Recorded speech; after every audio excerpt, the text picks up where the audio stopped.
ഇന്നത്തെ വീഡിയോയിലേക്ക് എല്ലാവർക്കും സ്വാഗതം. ഇനി നമുക്ക് വീഡിയോയിലോട്ട് പോവാം. 5 മിനിറ്റ് കൊണ്ട് നമുക്ക് തയ്യാറാക്കി എടുക്കാനുള്ള ഒരു കറിയാണ് ചോറിനൊഴിക്കാൻ വേണ്ടി.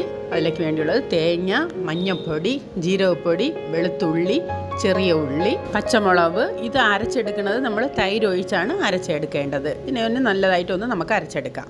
ഇത് അരച്ചെടുത്തിട്ടുണ്ട്. ഇനി ഇതിലേക്ക് ആവശ്യത്തിനുള്ള വെള്ളവും ഉപ്പും കൂടി ചേർത്ത് നമുക്ക് കലക്കിയെടുക്കാം. ഇത് ചോറിൽ ഒഴിക്കാനായതുകൊണ്ടാണ് ഇത്തിരി വെള്ളത്തിലെടുത്തിട്ടുള്ളത്. നിങ്ങൾ കട്ടിയായിട്ട് എടുക്കണമെന്നുണ്ടെങ്കിൽ അത് കണക്കാക്കി എടുത്താൽ മതി. ഇനി നമുക്ക് ഇതിനെ ഒന്ന് സ്റ്റൗവിൽ വെച്ച് ചൂടാക്കിയെടുക്കാം. ഇത് ചെറുതായിട്ടൊന്ന് ചൂടാക്കിയാൽ മതി, തിളയ്ക്കാൻ പാടില്ല. ഇനി ഇതിലേക്ക് നമുക്ക് താളിച്ചിട്ട് കൊടുക്കാം. ഇത് ചൂടാക്കി കിട്ടിയിട്ടുണ്ട്. ഒരു പാൻ വെച്ചിട്ടുണ്ട്. അതിലേക്ക് ശാല എണ്ണ ഒഴിച്ച് കൊടുത്തിട്ടുണ്ട്. എണ്ണ ചൂടാകുമ്പോഴത്തേക്കും കടുക് ഇട്ട് കൊടുക്കാം. കടുക് പൊട്ടിയതിന് ശേഷം വറ്റൽമുളക് ഇട്ട് കൊടുക്കാം.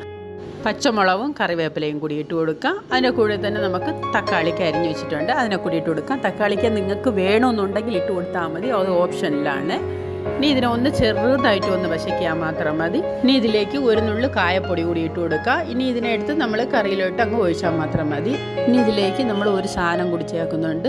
പഞ്ചസാരയാണ്. ഒരു ശകലം പഞ്ചസാര കൂടി ഇതിലേക്ക് നമുക്ക് ചേർത്ത് കൊടുക്കാം. പഞ്ചസാര ചേർത്തെന്നും പറഞ്ഞുകൊണ്ട് ഇരിപ്പ് കൂടുതലോ അങ്ങനെയൊന്നും വരില്ല. നല്ലൊരു ടേസ്റ്റ് കിട്ടും. അതിലേക്ക് വേണ്ടിയാണ്. നല്ലൊരു കറിയാണ്. ഇനി അടുത്ത വീഡിയോയിലിട്ട് കാണാം. Bye bye.